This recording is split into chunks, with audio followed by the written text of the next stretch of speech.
जय गुरुदेव। प्रणाम सभी को। निरोग जीवन के महत्वपूर्ण सूत्र अध्याय 11। लास्ट टॉपिक में हमने पढ़ा था शराब से होने वाली हानियों के बारे में कि किस तरह वो शारीरिक, मानसिक और भावनात्मक रूप से हमारे शरीर पर बुरा प्रभाव डालती है। आइए इसी श्रृंखला में आगे बढ़ते हैं। दयनीय दुर्दशा की जननी शराब। प्राचीन काल में हमारे देश में शराबी लोगों को दंडित करने का नियम था। समाज उनका तिरस्कार करता था और उन्हें जाति से बहिष्कृत भी कर दिया जाता था। परंतु अब ऐसे लोगों की एक बड़ी संख्या है जो पश्चिमी सभ्यता से प्रभावित होकर मद्यपान को एक अनुकरणीय आदत समझते हैं। यह स्थिति बड़ी भयावह है। शराब की आलोचना करने से पहले उसे पीने के कारणों को समझ लेना अच्छा होगा। कई लोग यह मानते हैं कि शराब दवा का काम करती है और उसमें कई औषधियाँ मिली रहती हैं जो स्वास्थ्य को लाभ पहुंचाती हैं। यह नितांत भ्रामक धारणा है। शराब ना तो कोई औषधि है और ना ही कोई शक्तिवर्धक पेय।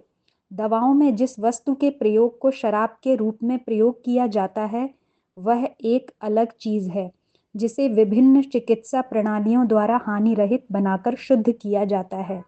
यह बात और है कि उन्हीं वस्तुओं से शराब भी बनाई जाती हो। यों तो ताड़ का गुड़ भी बनता है और ताड़ की शराब भी। दोनों के गुणों और विशेषताओं में आकाश पाताल का अंतर है। इस संबंध में अमेरिकन मेडिकल एसोसिएशन का यह वक्तव्य द्रष्टव्य है। चिकित्सा विज्ञान में शराब का पुष्टिकरण औषधि या खाद्य के रूप में कोई वैज्ञानिक आधार नहीं है। इसके विपरीत शराब मस्तिष्क तंतुओं और शरीर के भीतरी कोमल अंगों को हानि पहुंचाती है। साथ ही यह पागलपन, मृगी, मन की दुर्बलता और अन्य शारीरिक मानसिक बीमारियों की भी जननी है। इंटरनेशनल फिजियोलॉजिकल कांग्रेस के सदस्य प्रोफेसर डॉक्टर आंटेरो शिमेईदर वर्ग का निष्कर्ष है कि शराब क्लोरोफॉर्म और ईथर की तरह अवसादक है। इसके प्रयोग से जीव जंतु निर्बल हो जाते हैं। माना जाए कि यह दवा के रूप में हो भी सकती है तो भी दवाओं का नित्य सेवन या अकारण सेवन भी तो कोई लाभदायक नहीं होता। उल्टे उससे नुकसान ही ज्यादा होता है। पीने वाला इसे दवा की तरह नहीं, आदत की तरह पीता है जो निर्मल स्वास्थ्य को कलुषित और विकारी बना देता है। जिस कारण से शराब को स्फूर्ति और बलदायी समझा जाता है यह भी एक भ्रांति है। शराब पीने के बाद व्यक्ति अपने आप को थोड़ा स्फूर्त और चैतन्य भले ही अनुभव करने लगे पर वह स्फूर्ति और चुस्ती शराब से तो आती नहीं। शरीर में छुपी पड़ी स्फूर्ति को ही वह बाहर निकालती है। यह ठीक इसी प्रकार है जिस प्रकार की किसी घोड़े को चाबुक मारकर भगाया जाए। चाबुक लगाने से घोड़ा सरपट दौड़ने तो लगता है पर इसका अर्थ यह नहीं कि चाबुक के कारण उसमें ताकत आ गई हो। चाबुक मार मार कर दौड़ाने से ऐसी स्थिति भी आ जाती है जिसमें घोड़ा थक कर गिर पड़ता है और फिर उसमें चलने की शक्ति भी नहीं रह जाती। शराब पीने या मादक द्रव्यों का सेवन करने से शरीर की चेतना चाबुक खाकर बाहर आती है लेकिन बार बार इस चोट से अंततः वह निष्क्रिय हो जाती है। इन्हीं तथ्यों को उजागर करते हुए हार्टफोर्ड के इनविएटस अस्पताल के सुपरिटेंडेंट डॉक्टर टी.डी. ग्रोथर्स ने कहा, पिछले 10 वर्षों के निरंतर प्रयोगों और अनुसंधानों द्वारा मैं इस निष्कर्ष पर पहुंचा हूं कि शराब शरीर के लिए पीड़ा हारक का काम करती है पर वह काम बहुत दिखावटी होता है जिसमें शरीर की चेतना नष्ट हो जाती है। स्फूर्ति और चुस्ती के संबंध में यह हुआ। अब उसके शरीर और मन मस्तिष्क पर पड़ने वाले कुप्रभावों की सूची भी बहुत बड़ी है। शराब रक्त को सर्वाधिक हानि पहुंचाती है जो मनुष्य शरीर की जीवनी शक्ति का प्रमुख आधार है तथा जिसकी शुद्धता पर ही मनुष्य का स्वास्थ्य निर्भर करता है। सर विक्टर हॉर्सले और डॉक्टर स्टर्ज का मत है कि शराब श्वेत कोशिकाओं को सर्वाधिक हानि पहुंचाती है। स्मरणीय है कि श्वेत रक्त कोशिकाएं मनुष्य शरीर पर होने वाले रोगाणुओं के आक्रमण का सामना तथा चोट और विजातीय द्रव्यों को नष्ट करने का काम करती हैं। पेट में पहुंचने पर शराब अपना घातक प्रभाव दिखाने लगती है। डॉक्टर स्टर्ज का कथन है कि पेट की आंतरिक सूजन और आंतरिक अंगों की खराबी का सबसे बड़ा कारण शराब या उस जैसे ही मादक द्रव्यों का सेवन है। उसका विषैला प्रवाह जिगर, दिल और गुर्दे तक भी पहुंचता है तथा वहाँ भी अपना कुप्रभाव डालता है। फार्माकोलिन एंड थेराप्यूटिक्स के लेखक डॉक्टर ग्राथमान के अनुसार शराब हृदय रोगों की भी जननी है। इंग्लैंड में पागलपन के कारणों की जांच करने के लिए नियुक्त कमीशन ने अपनी रिपोर्ट में शराब को पागलपन के जन्म का मुख्य कारण बताया है। डॉक्टर थॉमस पारिन ने भी इस मत का समर्थन ही किया है। शरीर संबंधी इन क्षतियों के साथ साथ शराब व्यक्ति को मानसिक और नैतिक दृष्टि से भी खोखला बनाती है। डॉक्टर WGG अर्स के अनुसार पेट में पहुंचने के बाद शराब सर्वप्रथम मस्तिष्क को अपना शिकार बनाती है। ठीक निर्णय और ठीक समझ के लिए आवश्यक बुद्धि चेतना शराब पीते ही छूमंतर होने लगती है। यही कारण है कि शराब पीने वाले अपने होशो हवास खो बैठते हैं। यद्यपि पीने के तुरंत बाद व्यक्ति का मानसिक संतुलन अस्थायी रूप से ही अस्त-व्यस्त होता है। नशा उतरने के बाद शराबी सामान्य दिखने लगता है, लेकिन उसकी मानसिक शक्ति की जड़ें तो खोखली हो जाती हैं। एक बार किसी पेड़ की जड़ें हिला देने पर दोबारा उसी दिशा में मजबूती के साथ खड़ा नहीं किया जा सकता है। भूकंप के बाद सामान्य सी आंधी में भी बड़ी-बड़ी इमारतों के गिरने का खतरा बना रहता है, क्योंकि भूचाल उसकी नींव को ही झकझोर डालता है। मनुष्य की मानसिक शक्ति भी जब एक बार जड़ से हिल जाती है, तो दोबारा सामान्य परिस्थितियों में भी वह उसी प्रकार डगमगाने लगती है। शराबियों के साथ स्थायी पागलपन का खतरा भी इसी कारण जुड़ा रहता है। शराब का सबसे मुख्य प्रभाव स्नायुओं पर होता है, जो कोमल अनुभूतियों और संवेदनाओं के केंद्र रहते हैं। आदतन मद्य सेवियों को इसी कारण निष्ठुर और क्रूर होते देखा जाता है, क्योंकि उनकी कोमल अनुभूतियां निर्बल स्नायु तंत्रों को छू ही नहीं पाती। पिए हुए में शराबी को शरीर पर पड़ने वाली चोट, ठोकर और लड़खड़ाने का इसी कारण ध्यान नहीं रहता कि स्नायु उसकी सूचना मस्तिष्क तक पहुंचा ही नहीं पाते।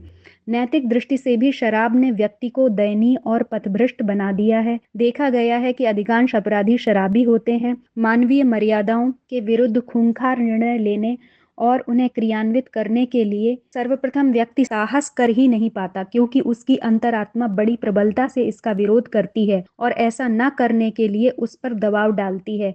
लेकिन जब व्यक्ति अपनी आत्मा को एक बार कुचलने में सफल हो जाता है, तो उसे दोबारा वैसा साहस करने में आत्मा का इतना विरोध नहीं सहन करना पड़ता, क्योंकि तब वह अपनी आत्मा की उपेक्षा करने का रास्ता पा चुका होता है और वह निस्संदेह मादक बेहोशी ही है।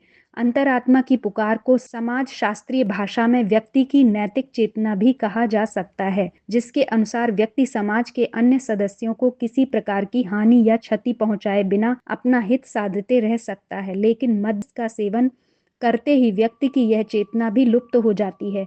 इसके साथ ही व्यक्ति अपने आसपास के वातावरण से बेखबर और बेहोश हो जाता है। तब किसी अन्य की उपस्थिति का आभास भी उसे नहीं रहता और न ही आवश्यक सावधानियों तथा सतर्कताएं बरतने का होश। यही कारण है कि शराबी ड्राइवर और चालक अक्सर दुर्घटनाएं कर बैठते हैं। अपना सर्वनाश करने के साथ दूसरे निर्दोष प्राणियों और जंतुओं का भी नाश कर देते हैं। शारीरिक, मानसिक और नैतिक दृष्टि से अधःपतन के बाद सबसे बड़ी हानि है व्यक्ति की आर्थिक हानि, जिससे शराबी को सबसे पहले पाला पड़ता है। शराब पीने के लिए कम से कम 5 रुपए रोज का खर्च करने वाला व्यक्ति भी महीने में 150, वर्ष में 1800 रुपए खर्च कर डालता है। यदि ऐसा व्यक्ति 20 वर्ष तक भी शराब पीता रहे, तो उसे 36,000 रुपए शराब की बोतल के पेट में डालना पड़ता है। इतना अधिक खर्च करने की नौबत ही नहीं आती, क्योंकि सामान्य व्यक्ति की इतनी अच्छी आर्थिक हालत नहीं रहती और न ही इतने लंबे समय तक व्यक्ति शराब पीने के लिए बचा रहता है। शराब उस व्यक्ति को ही जल्दी से जल्दी पी डालती है। फिर भी कोई व्यक्ति शराब पीना आरंभ करता है और पीना उसकी आदत में शुमार हो जाता है, तो शीघ्र ही आर्थिक तंगियां उसे आ घेरती हैं। इधर स्वास्थ्य लड़खड़ाने लगता है, उधर पारिवारिक स्थिति डगमगाने लगती है। रोग, बीमारी, जर्जरता, दुर्बलता, गरीबी के साथ परिवार के अन्य लोगों की उपेक्षा और तिरस्कार भी उसे मिलने लगते हैं। उसका अंत बड़ी ही दयनीय परिस्थितियों में होता है। न पत्नी का प्यार, न बच्चों का सम्मान, न स्वजनों का स्नेह, न मित्रों का प्रेम, कुछ भी उसे उपलब्ध नहीं होता और न ही वह इन लोगों के संबंध में कुछ सोचने की स्थिति में रहता है। परिवार में उसके आश्रित लोग इसलिए उससे खिंचे रहते हैं कि वह अपने आश्रित जनों की अनिवार्य आवश्यकताओं की भी उपेक्षा कर अपनी शराब में झोंकता रहता है। वाजे वक्त तो लोगों को अपने घरों के बर्तन भी बेचते देखा जाता है। कई इतनी शर्मनाक घटनाएं समाचार पत्रों के माध्यम से प्रकाश में आती हैं जिन्हें पढ़कर द्रौपदी के चीरहरण वाली बात याद आ जाती है। लोग शराब की झोंक में अपनी पत्नी के शरीर को भी दांव पर लगा जाते हैं। जहां शराबी अपनी उन्मत्तता से घर के लोगों को इतना पीड़ित करता है, वहां घरेलू सुख शांति स्थिर कैसे बनी रह सकती है। रोमन साम्राज्य का पतन शराब के कारण हुआ। रोमन साम्राज्य के 2/3 शासक शराब की बुरी लत के कारण ही मरे। शराब में शीशे की अधिक मात्रा होने से ही उनके गुर्दे खराब होते हैं और वे लोग अधिकतर हिंसक प्रवृत्ति के हो उठते और अपने ही साथियों के प्राणों के प्यासे बन जाते हैं। एंटोनी नाम का शासक तो इतना क्रूर और नृशंस था कि शराब के नशे में धुत होकर उसने संसद के अधिकांश लोगों का कत्लेआम कर दिया। इसी तरह शराब पीने के पश्चात सेंटिमियस सेरेवस मृत सीनेटरों की लाशें उनके घरों में टंगवाकर जश्न मनाया करता था। सम्राट नीरो को जलते रोम को देखकर इतनी प्रसन्नता हुई कि वारुणी के नशे में वंशी से राग अलापने लगा था। मद्यपान से उत्पन्न बुद्धि भ्रष्टता के ये कुछ इतिहास प्रसिद्ध उदाहरण हैं। यूनाइटेड स्टेट्स में उपलब्ध आंकड़ों के अनुसार लगभग 1 करोड़ व्यक्ति शराब पर आश्रित हैं। निकट वर्षों में इस संख्या में और भी अभिवृद्धि होने की संभावना स्वास्थ्य विशेषज्ञों ने व्यक्त की है। इसके अतिरिक्त अनेकों ऐसे हैं जो अन्य नशीले पदार्थों की आदत बना रहे हैं तथा शीघ्र ही मदिरा सेवकों की श्रेणी में शामिल होने वाले हैं। अपने देश में वैज्ञानिकों द्वारा किए गए एक परिवीक्षण के अनुसार प्रत्येक 10 श्रमिकों के पीछे एक श्रमिक शराब का व्यसनी है। परिणाम स्वरूप देश को प्रतिवर्ष उनकी बीमारी, अनुपस्थिति, अकुशलता व दुर्घटना से अरबों खरबों रुपयों की क्षति होती है। 8,000 प्रशासकों के ऊपर जब अध्ययन किया गया तो उसमें से 27% अत्यधिक पीने वाले पाए गए, जो प्रतिदिन औसतन 6 औंस या उससे भी अधिक शराब का सेवन करते थे। न्यूयॉर्क टाइम्स में चिकित्सकों के एक दल ने अध्ययन के उपरांत बताया कि इस युग की सबसे बड़ी समस्या युवकों में बढ़ती मद्यपान की लत है। पर्यवेक्षण रिपोर्ट के अनुसार अमेरिका में लगभग 1/3 उच्च विद्यालय के विद्यार्थी शराब का सेवन करते हैं। अब तो आरंभिक विद्यालय के विद्यार्थियों में भी यह दुर्व्यसन बढ़ता जा रहा है। जर्मनी में केवल विश्वविद्यालय के वैज्ञानिकों ने यह रिपोर्ट प्रस्तुत की है कि जर्मनी के प्रत्येक 10 से 18 वर्ष के बीच की आयु के युवकों को शराब की आदत है।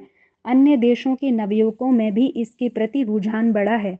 जापान के सर्वेक्षणकर्ताओं के अनुसार वहां उच्च पदों पर आसीन व्यक्तियों में से लगभग 60% शराब के व्यसनी पाए गए हैं। अधिकांश धनी देशों की महिलाएं भी शराब की आदत से ग्रस्त पाई गई हैं। इसके कारण अकेले उत्तरी अमेरिका में 4500 लोग जीभ के कैंसर से मरते हैं। सर्वेक्षण के अनुसार विश्व में सबसे अधिक शराब फ्रांस में पी जाती है। वहां प्रतिवर्ष 35 से 40 हजार लोगों की मृत्यु होती है। ब्रिटेन में 70 से 75% लोग शराब पीते हैं। भारत में प्रायः 30% व्यक्ति नित्य वैध अवैध शराब पीते हैं। विशेषज्ञों के अनुसार मद्यपान का सबसे अधिक कुप्रभाव मनुष्य के अनुमस्तिष्क सेरेब्रम पर पड़ता है। शारीरिक संतुलन में मस्तिष्क के इस भाग का महत्वपूर्ण योगदान होता है। शराब पीने पर पेट में पहुंचकर पाचन रस के लिए वह बहुत ही घातक सिद्ध होती है। इसमें पेप्सिन नामक रस का स्राव गड़बड़ा जाता है, जो पाचन क्रिया को सुसंचालित करने में सहायक समझा जाता है। शराब की अत्यधिक मात्रा प्रयोग करने से आमाशय में अवस्थित श्लेष्मा ग्रंथि काफी बड़ी मात्रा में क्षारीय द्रव उड़ेलने लगती है, जिसके फलस्वरूप पाचन तंत्र में व्यतिरेक उत्पन्न होने लगता है। स्वास्थ्य विशेषज्ञों का कहना है कि अल्कोहल के शिकार कई मृत व्यक्तियों के जब शव परीक्षण किए गए तो उनकी डिंब ग्रंथियों के सभी ऊतक पूर्णतः नष्ट पाए गए। इसी तरह शराब पीने से व्यक्ति की प्रोस्टेट ग्रंथि में सूजन आ जाती है, जिसके कारण व्यक्ति नपुंसकता का शिकार बनता चला जाता है। जिन गर्भवती माताओं ने अल्कोहल का सेवन किया, उनके बच्चे को विकलांगता का शिकार बनना पड़ा है। मद्यपान से व्यक्ति के गुर्दे शीघ्र नष्ट होने लगते हैं। मद्यपान की लत किसी भी कारण क्यों न पड़ी हो, पर उसके सेवन से मानव जीवन तथा समाज व्यवस्था अत्यंत दुष्प्रभावित हुई है। शराब पीने वाले व्यक्ति का स्वयं का जीवन तो खतरे में रहता ही है, साथ ही अन्यों के लिए भी वह खतरनाक सिद्ध होता है। वैज्ञानिक खोजों में पाया गया है कि शराब के दीर्घ सेवन से शरीर में कई हानिप्रद रसायन परिवर्तन हो जाते हैं। शरीर के कोष व ऊतक भी धीरे धीरे शराब पर आश्रित होने लगते हैं तथा इसके प्रभाव में ठीक तरह से कार्य करना बंद कर देते हैं। जब व्यक्ति शराब पीकर अपने को विश्राम पूर्ण अनुभव करता है तो वह वस्तुतः अपने शरीर की क्षति करता रहता है और अंततः अपने शरीर के महत्वपूर्ण अंगों को विनष्ट करके शीघ्र ही मृत्यु का ग्रास बन जाता है। शराब एलर्जी, असामान्य शुगर, मेटाबॉलिज्म, चीनी, चयापचय, थायराइड, पिट्यूटरी अथवा एड्रिनल ग्रंथि के हार्मोन्स में क्षति, विटामिन, खनिज लवणों, एंजाइम अथवा अन्य पोषक तत्वों की दैनिक आहार अथवा चयापचय में अपूर्णता को बढ़ावा देती है। यकृत की निष्क्रियता और हाइपोथैलेमस की क्रिया पद्धति का लड़खड़ाना मद्यपान के प्रत्यक्ष दुष्प्रभाव हैं, जो अत्यधिक शराब पीने के लिए अनियंत्रित प्यास जगाते रहते हैं। शराब में विटामिन, खनिज और प्रोटीन का अभाव होता है। इसमें मात्र कैलोरी होती है, अतः इसका अत्यधिक प्रयोग करने वाले अपने शरीर की वजन वृद्धि तो अनुभव करते हैं, परंतु पोषण की दृष्टि से हीन होते जाते हैं। साथ ही आहार की ओर रुचि मिट जाती है, अतः कुपोषण के कारण वे शीघ्र ही रोगाग्रस्त हो जाते हैं। इससे उदर व छोटी आंत की ऊपरी परत क्षतिग्रस्त हो जाती है, जिससे शोथ व अल्सर रोग उत्पन्न होते हैं। साथ ही उदर पेशियां अपनी शक्ति खो देती हैं, फलतः पाचन की क्रिया गड़बड़ा जाती है तथा मिचली रोग उत्पन्न होता है। शराब सेवन की अंतिम परिणति कंपोन्माद के रूप में प्रकट होती है। जब शराब उपलब्ध नहीं हो पाती अथवा अत्यल्प मात्रा में ही उपलब्ध होती है, तो इस रोग में समस्त शरीर में कंपन शुरू होता है, भूख मिट जाती है, मिचली आने लगती है, दृष्टि भ्रम जैसे लक्षण प्रकट होने लगते हैं। अंततः व्यक्ति पागलपन का शिकार होकर आत्महत्या करने से भी नहीं चूकता। आंकड़े बताते हैं कि आज 20% मृत्यु प्रायः इसी के कारण हो रही है। समय रहते यदि इस ओर ध्यान नहीं दिया गया, तो रोकथाम के उपाय नहीं किए गए, तो मद्यपान का पिशाच एक दिन दुनिया की अधिकांश आबादी को अपने गाल में समेट लेगा।